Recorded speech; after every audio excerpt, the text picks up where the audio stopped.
ஆப்கானிஸ்தானில் பாகிஸ்தான் கொடூர தாக்குதல் குறித்து கிரிக்கெட் வீரர் ரஷீத் கான் வேதனை தெரிவித்துள்ளார்.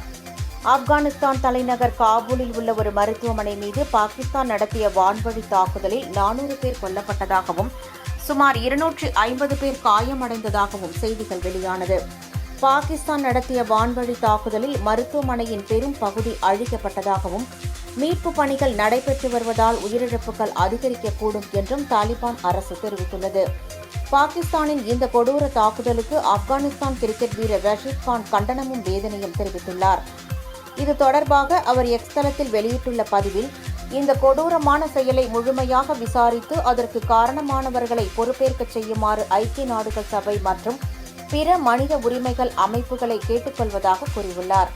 இந்த இக்கட்டான நேரத்தில் தனது நாட்டு மக்களுக்கு துணையாக நிற்பதாகவும் பொதுமக்களின் வீடுகள், கல்வி நிலையங்கள், மருத்துவ கட்டமைப்புகளை திட்டமிட்டோ அல்லது தவறுதலாகவோ இலக்கு வைப்பது ஒரு போர் குற்றம் என்றும் அவர் தெரிவித்துள்ளார். புனிதமான ரம்லான் மாதத்தில் மனித உயிர்கள் மீது காட்டப்படும் இந்த அலட்சியம் அருவருப்பானது மற்றும் ஆழ்ந்த கவலைக்குரியது எனவும் இது பிரிவினையையும் வெறுப்பையும் மட்டுமே வளர்க்கும் எனவும் அவர் தெரிவித்துள்ளார்.